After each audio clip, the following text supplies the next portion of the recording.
Alors, aujourd'hui, je vais vous montrer comment intégrer une galerie de photos dans votre site web. Peut-être juste revenir sur le devis du projet. Alors, faites attention pour vous assurer que vous avez toutes les choses incluses dans votre site web. En particulier, ce qu'on trouve ici dans la colonne de droite, donc la barre de navigation, je pense que la plupart des gens l'ont fait. Utilisation judicieuse de la hiérarchie H1-H2, ça je vous l'ai montré dans la vidéo précédente. Utilisation judicieuse des CSS feuilles attachées externes, ça a été aussi montré dans une vidéo précédente. Ensuite, vous devez insérer un GIF animé au moins à quelque part dans votre site web. Puis, intégration d'une galerie de photos en CSS et JavaScript. Je vous montre c'est quoi. Donc, dans le PDF, vous avez un hyperlien qui vous amène directement sur la galerie de photos. Donc, si vous voyez, il y a des petites flèches. Donc, ça me permet de changer d'image. Dans ce cas-ci, j'ai 4 images. Puis, je peux naviguer avec les flèches ou avec les petits points ici. Alors, ce truc-là, si vous n'avez pas le PDF, si vous allez sur okozaoko.com, je vous montre le chemin complet. Donc, dans la section Cégep, Multimédia, vous avez un peu plus bas dans la page, Galerie de photos. Vous avez un exemple plein écran. Donc, si on veut avoir une galerie de photos plein écran.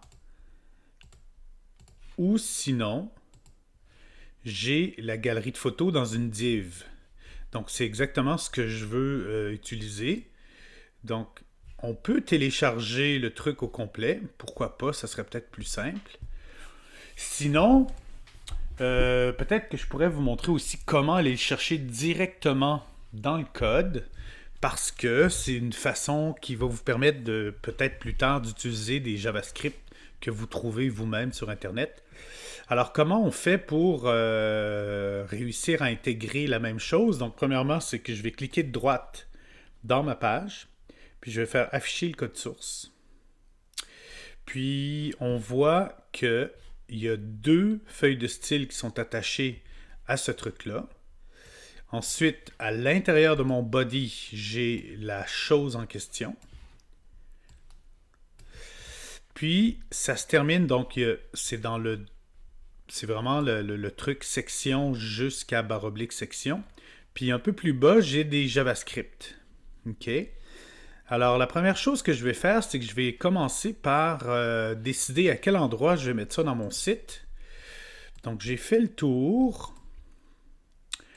et j'ai décidé de mettre ma galerie d'images dans ces 4 carrés-là. Alors déjà, comme j'ai décidé de mettre ça dans les 4 carrés, il va falloir que je transforme un petit peu l'HTML. Donc, je vais commencer par ouvrir la page. Donc, c'est cette page-là. Donc, pour cette page-là, j'avais comme 6 boîtes. 1, 2, 3, 4, 5, 6. Donc, que j'ai stylé. Chacune des boîtes, j'ai mis des styles dans la page directement. Pourquoi dans la page directement? Parce que c'est des boîtes que je ne retrouve pas ailleurs dans mon site web. Alors là, ce que je veux faire, c'est que, en fait, je veux garder ma boîte numéro 1, mais la 2, 3, 4, 5, je veux les avoir fusionnés. Ça, c'est la numéro 6, si je ne me trompe pas. Juste pour être sûr, ce que je vais faire, c'est que je vais taper 6 dans ma boîte 6 pour m'assurer que... Oh, ça c'est la 6, d'accord. Donc, en fait, je vais mettre des chiffres. 2, 3, 4, 5, 6. C'est que je veux savoir c'est quoi le numéro de cette boîte-là. Ok, moi je veux garder la numéro 4. Alors, celles qui vont être fusionnées, c'est 2, 3, 5, 6. Alors, en fait, ce que je veux, c'est que la 2 va prendre la place de 2, 3, 5, 6. Alors, actuellement, elles font 400 par 400. Donc, si je veux que ma 2 occupe tout l'espace ici, donc ça va être 800 pixels de large, 800 pixels de haut. Donc, ce que je vais dire à ma numéro 2, c'est 800 par 800. Ensuite, alors, j'ai la 3, 5, 6 dont j'ai plus besoin. Donc, ce que je vais faire, je vais enlever 3, 5, 6. Puis, je vais garder simplement la numéro 2 qui va prendre l'espace et la 4. Donc, je vais juste voir qu'est-ce que ça donne. Là. Ça va foutre le bordel. OK, c'est pas si mal. Donc, ma 2 est rendue ici. Ma 4 est rendue là. Donc, il faudrait qu'elle revienne ici en haut. Donc. Ça veut dire la 2, je pourrais lui dire float right.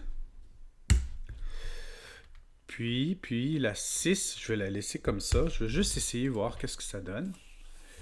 Et ça marche. Donc, ma 2 prend tout l'espace à droite. Je l'ai mis float right. Donc, elle fait 800 par 800. Puis, ma numéro 4, je lui ai dit float left. Elle s'en vient à gauche. C'est parfait. C'est exactement ce que je voulais. OK. Donc, une fois que j'ai déjà ma bonne mise en page, j'enlève mes petits chiffres. Je sais que je veux avoir toute ma galerie de photos dans la boîte numéro 2. Donc, je reviens sur la source de mon diaporama ici. Puis, ce qui va dans le body se trouve ici. Donc, tout ce qui a rapport avec la section. Donc, c'est une division qui s'appelle section. Class, Content, Slider. Je copie ça. Commande C. Puis, je viens mettre ça dans ma boîte numéro 2. Division numéro 2. OK. Ça, c'est bon. Première chose. Ensuite, si je regarde dans ma page, j'ai des JavaScript. Alors, ce que je vais faire, c'est que je vais copier tout ce qui est script / script. J'en ai 1, 2, 3. Donc, je prends ces 3 scripts qui sont des JavaScript. Puis, ils sont juste au-dessus de /body. Donc, dans ma page web, je vais venir les placer au-dessus de mon /body. Je mets un petit peu d'espace. Commande V. Puis, même chose, je pourrais essayer d'indenter un petit peu pour que ça soit plus propre. Voilà. Donc, j'ai mes JavaScript. Parfait. OK. Donc, j'ai tout ce qu'il y avait dans cette page-là. Je suis allé le copier. Ça, c'est bon. OK, maintenant, il y a des styles qui viennent avec ce truc-là. Le premier, qui s'appelle Normalize, si je regarde comme il faut, en fait, c'est la même chose qu'un reset. Donc, je crois que j'en aurais pas besoin parce que j'ai déjà installé un reset dans ma page web au départ.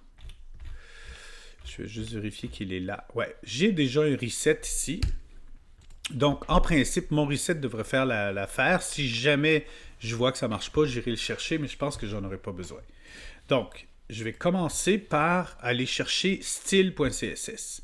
Alors, ça, c'est les styles qui sont associés à la galerie de photos. Donc, j'ai cliqué sur le lien ici. Ça m'amène sur cette page-là.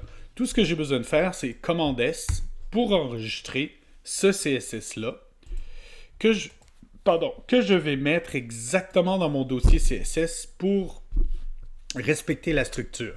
Parce que ici, la façon que ça avait été fait, c'est que le style se retrouve dans le dossier CSS. Si vous avez déjà un style qui s'appelle style.css, vous allez changer le nom, vous allez l'appeler genre galerie. Juste pour être sûr qu'il n'y a pas de conflit.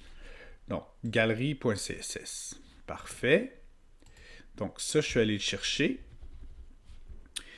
Donc, j'ai enregistré le CSS, mais il faut que je l'associe à ma page ici. Alors, pour l'associer, je vais aller dans Fichier, Attacher feuille de style, Parcourir, je vais aller chercher un lien. Puis, je vais aller dans mon site web, CSS, puis je l'ai appelé Galerie. Donc, je fais ça, OK. Puis, en principe, je devrais le mettre ici, juste après les autres CSS, sauf que Dreamweaver, il vient toujours le placer juste avant le tag /head. Moi, ce que je fais, je l'enlève, commande X, puis je viens le remettre à la bonne place. Comme ceci. Voilà. Donc, j'ai mon CSS qui est attaché. Je vais retourner sur ma page web voir qu'est-ce qui me manque. Alors, qu'est-ce qui me manque? Il me manque les JavaScript. Alors, si vous regardez comment ça fonctionne, c'est que le lien vers les JavaScript pointe vers un dossier qui s'appelle JS. Dans le dossier JS, il y a jQuery 1.11, etc.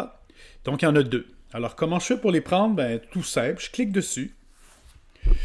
Je lis pas ça parce que je vais faire une crise, une attaque. Je fais juste commande S. Puis, je me fais un dossier à la racine de mon site. Donc, au même endroit où se trouve CSS, images et les pages web, je fais un nouveau dossier et je l'appelle JS pour JavaScript, créer. Puis, je viens placer mes JavaScript dans ce dossier-là.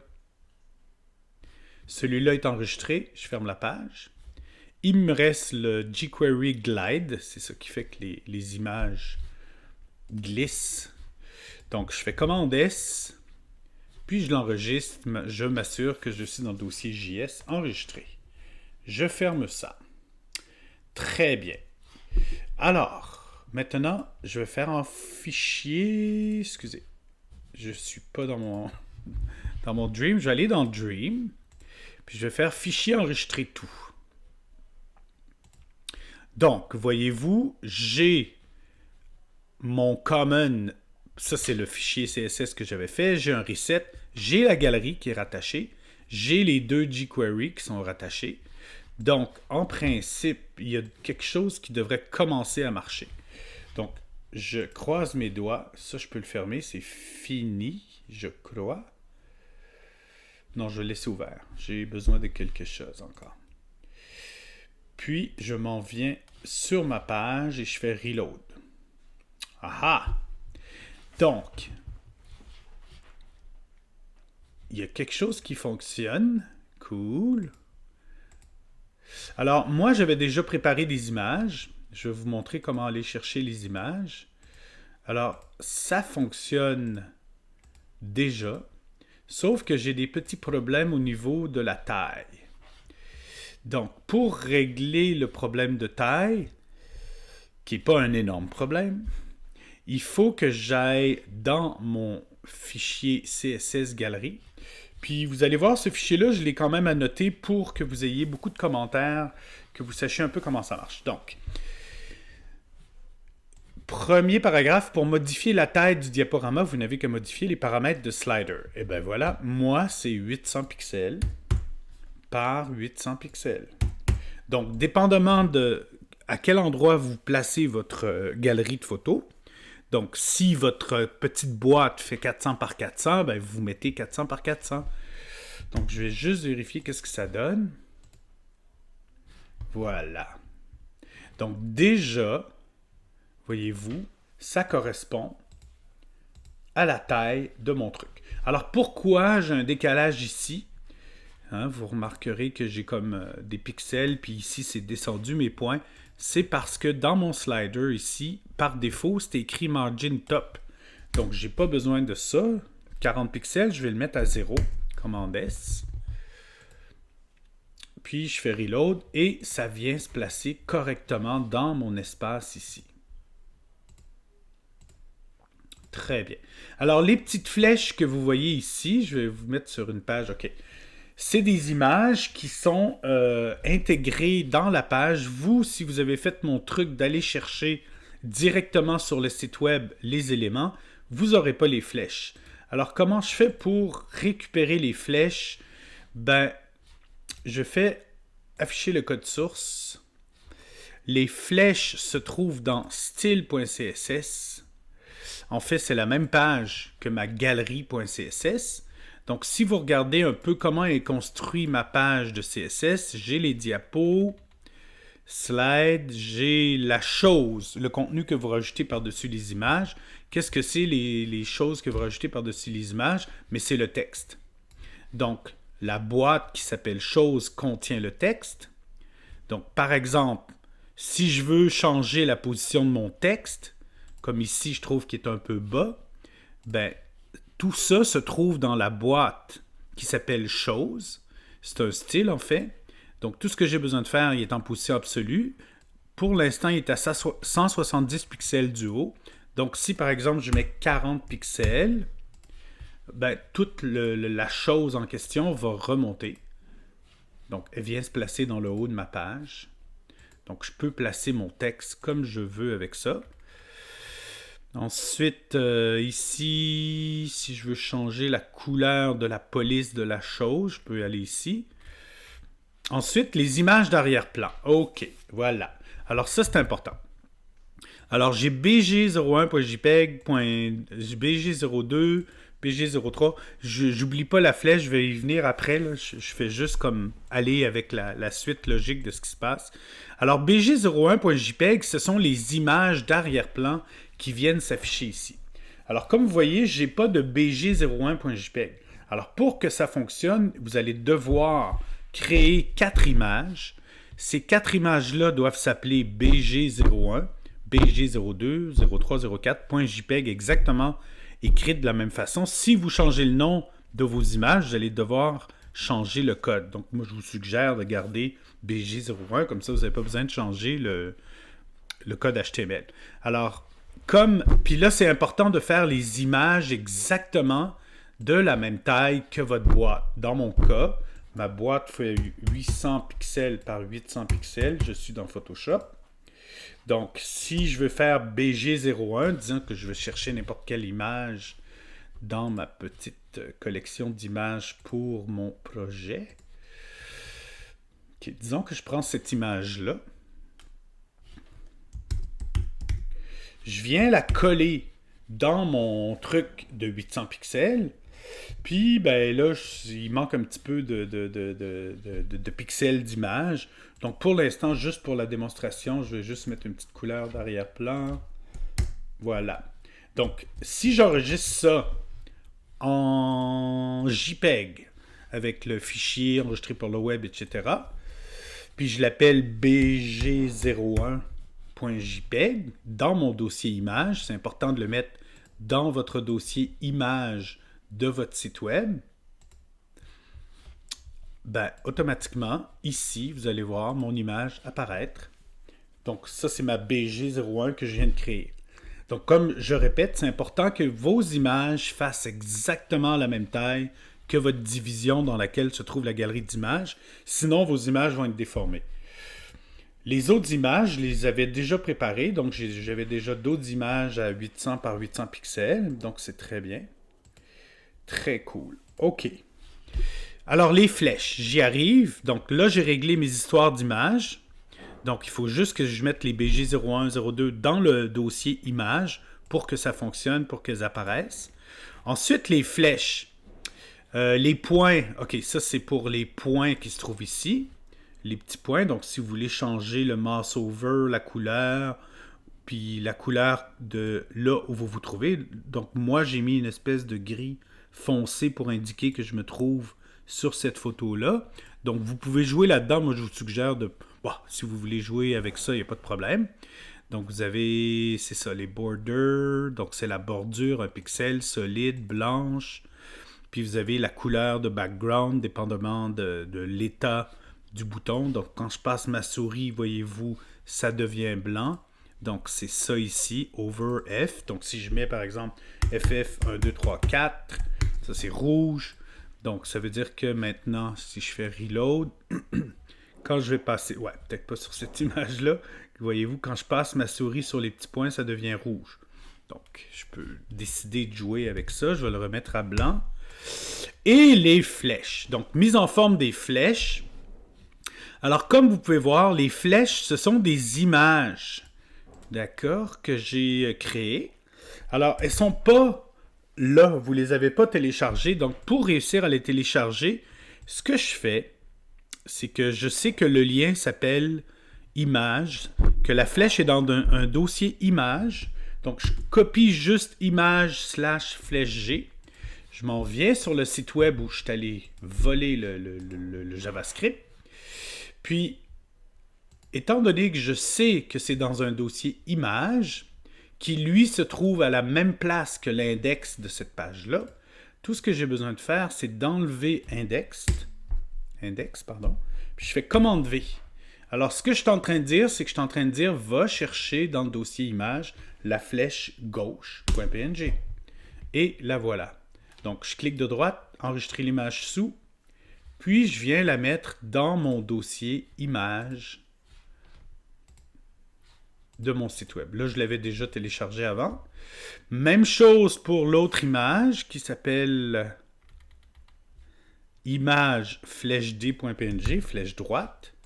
Donc, je m'en viens ici, j'enlève tout ça. Je fais commande V. Tout de suite après diaporama _ div / et j'ai mon image de droite. Je clique de droite sur la flèche, puis je fais enregistrer l'image sous. Puis je vais, donc je l'avais déjà enregistré, donc c'est flèche d.png. Parfait. Donc une fois que vous avez enregistré vos images, si vous regardez votre diaporama, vous allez voir que les flèches devraient apparaître. Alors les flèches, ce que j'ai fait dans le code ici, c'est que ce sont des images. Vous les avez vues, les images, c'est des images blanches à 100%. Sauf que dans mon code, j'ai mis une petite opacité. Donc, par défaut, elles sont à 40%. Voyez-vous, 40% d'opacité. Quand je passe ma souris, elles deviennent 100%. C'est vraiment subtil, c'est léger. C'est sûr que si vous voulez changer la couleur des flèches ou même changer l'image, ben, il faut juste que vous fassiez une image qui fait la même taille, idéalement. La taille, c'est 40 par 40 pixels. Si vous voulez mettre quelque chose de plus gros, c'est juste que ça va empiéter sur la photo. Ben, il faudra changer la largeur et la hauteur de votre image qui correspond à la flèche. Voilà. Donc, ça fait, je crois, OK, le tour. OK, la typo. Alors, la typo, j'ai mis, pour l'instant, voyez-vous, dans mon CSS de galerie, j'ai fait un lien vers les polices Google pour aller chercher Ultra Lobster. Donc, si vous voulez mettre d'autres polices pour le texte, si vous décidez de mettre du texte sur vos images, ben vous allez aller chercher le lien qui correspond aux bonnes polices sur le site de Google avec le CSS @import. OK. Donc, moi, je veux changer la taille de la police. Alors, la police, je vais dans mon code. Et voilà. Et je vous ai mis un paragraphe qui s'appelle « Mise en forme du texte ». Donc, pour l'instant, c'est 4.8. Disons que moi, je veux ça à 2. Puis, la date qui correspond à ça, qui est vraiment très gros, disons que je le mets à 3. Qu'est-ce que ça donne? Voilà. Donc, si je veux changer la typo, ben, j'ai le choix de le faire. Ensuite, si je veux changer le texte, ben là, c'est plus dans ça sera plus dans le CSS que ça va se passer, ça va être dans le code source. Donc, dans le code source, je reviens, j'ai ma diapo 1 ici. OK, donc si je veux changer le texte de ma diapo 1 qui se trouve être celle-là, ben, j'ai juste à sélectionner. Donc, je mets 1974 pour ça. La diapo 2, disons que je veux changer aussi. Je pourrais y mettre juillet 1974. Ça correspond plus aux véritables années, dans mon cas. La diapo 3, qu'est-ce que c'est? Ça. Diapo 4. Disons que la diapo 4, je veux changer. Alors, ce que je ferais, c'est que je veux enlever carrément la typo. Donc, j'aurais tout simplement enlevé soit la div au complet, ou je pourrais garder la div, puis juste enlever ce truc-là ici. Je n'aurai pas de texte. Donc, c'est vous qui décidez si vous voulez garder le texte ou non. OK. Puis, pour terminer, je pense que ça fait le tour. C'est assez simple. C'est quand même plusieurs petits trucs qu'il ne faut pas oublier si on veut que ça fonctionne. Pour ma première photo, j'avais changé. Regardez bien ce que j'ai fait. il faut que je retourne en galerie. C'est que pour la photo, il faut que je retrouve la... OK. C'est que je me suis fait un PNG transparent. Alors là, ce qui est intéressant avec les PNG transparents, vous allez le voir tout de suite, je fais reload, c'est que j'ai fait un PNG de 800 par 800 pixels, sauf que tout le fond, partout où c'est bleu, c'est transparent. Alors, qu'est-ce que c'est ce bleu-là? Mais c'est le bleu de ma division numéro 2. Voyez-vous? Donc, dans mon code source, j'ai un background color pour ma numéro 2. Ça veut dire que si je change ça pour, disons, rouge encore une fois, ben, automatiquement, le fond de ma photo devient rouge.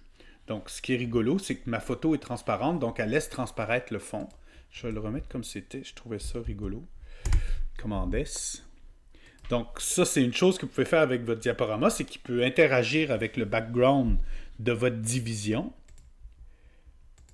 Puis l'autre chose aussi qui peut être assez rigolote, étant donné que j'ai une espèce de mise en page avec vraiment des carrés un peu partout, je me suis amusé à prendre cette photo-là, puis la mettre, parce que, étant donné que j'ai 800 par 800, ma photo, c'est une photo qui est sur format horizontal, donc il me manque une partie de la photo.